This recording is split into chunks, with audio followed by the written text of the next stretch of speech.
Hey, good evening. This is Dr. Eric live. Good evening. Busy day. Okay, in the lab most of the day. We're trying to push the two-path to 400 to 8, from 400 milligrams to 900 milligrams. Good evening, Susan.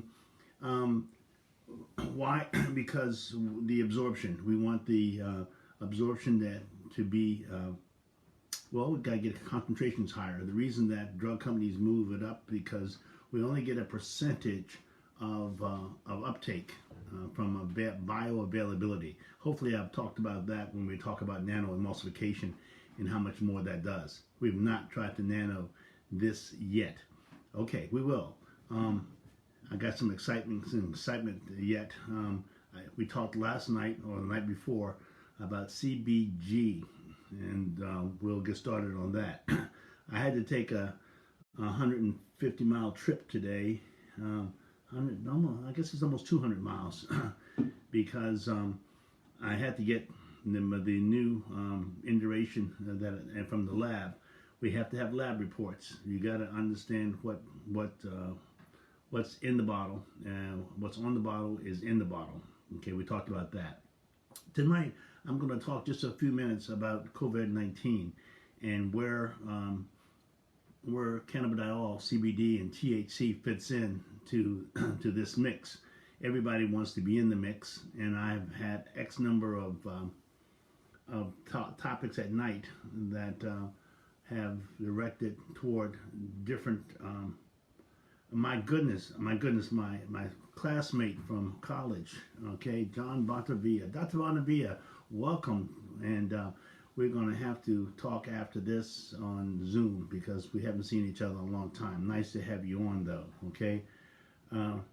He asked me where was I today when when I've called him multiple times, but we'll get to him a little later. Let's talk about, there are 16 different companies that are doing research to look at the effect of cannabidiol, CBD, on the coronavirus. And now, of those 16, only 2 of them have shown some positive studies.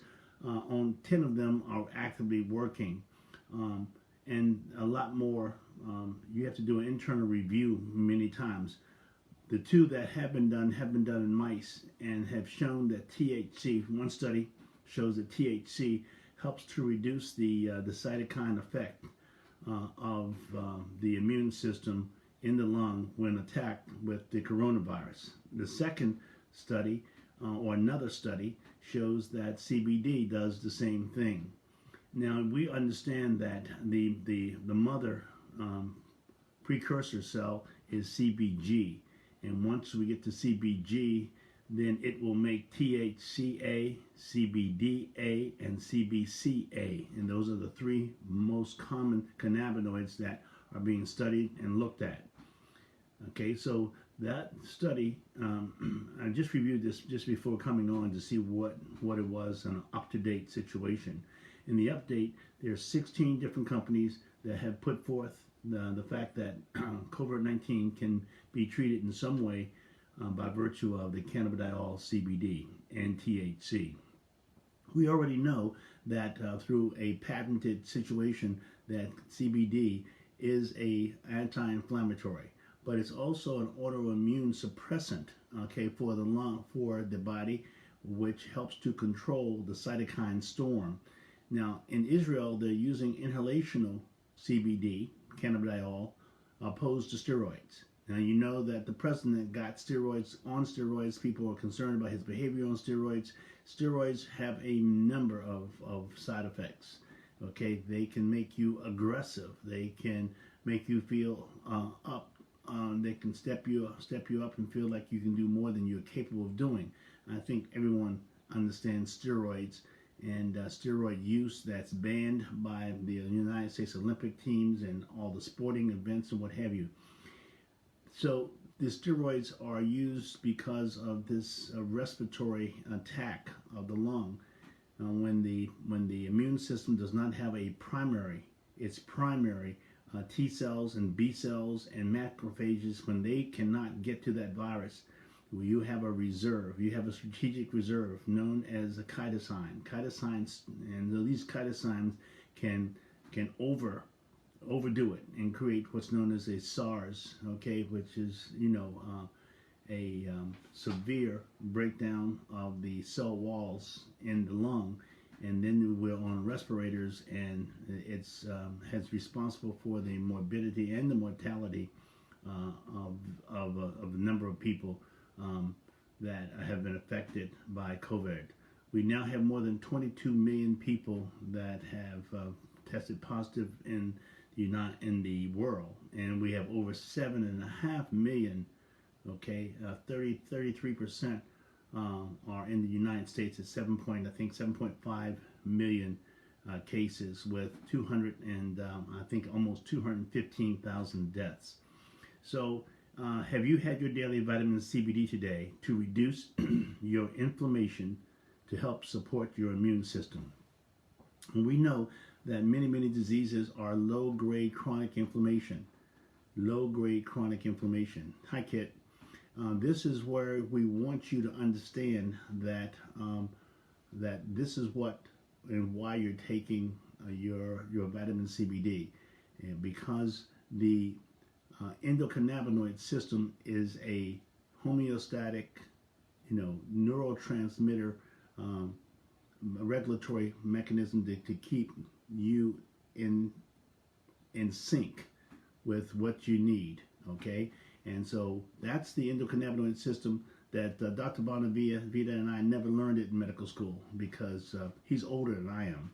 And so he was out the door at St. Joe's College before me, and went to medical school, had a great career in New York as a radiologist. And so he would be looking at these ground glass opaque lungs where the messenger RNA goes in and replicates, and then the cytokines come in late and destroy. And that's why we have that 7 to 10 day delay, because we have an immune system that doesn't pick it up when it first comes in. We understand that that's what the virus does. That's where it goes to the lung, and then it tears the lung apart. And that's why the steroids are being used in the United States, and that's why usually, and the president was extreme exception, okay, they used the dexamethasone very late on, just because of all of the side effects of steroids. We can tell you that Dr. Joseph Lee Hollander at the University of Pennsylvania in 1950 developed the corticosteroids, and there are many different names for corticosteroids, but dexamethasone is the one that's become commonplace in America today. So there are 2 studies that are promising, but we need double-blind, peer-review, placebo-based studies in order to give this the truest science that we can. So that's what I wanted to bring out tonight. That your vitamin CBD is in the running as one of the therapeutic elements. 16 different companies are working toward that end. Good evening, Patrick.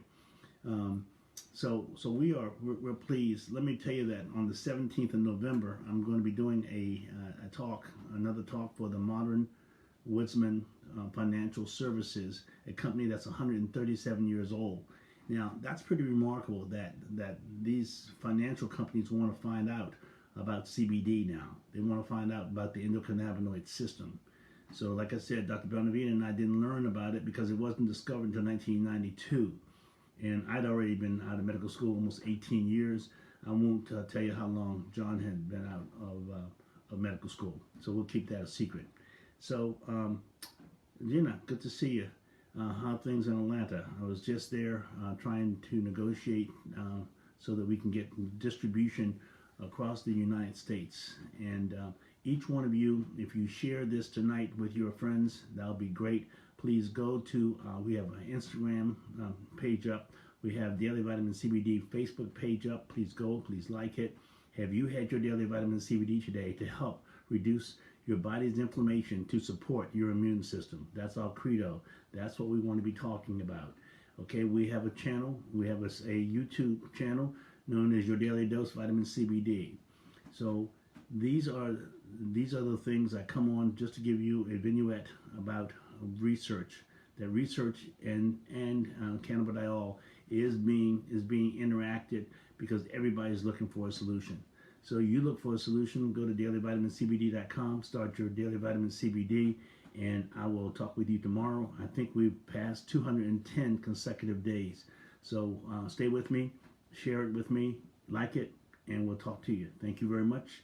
Buona vita. Okay, I'm calling you. Out.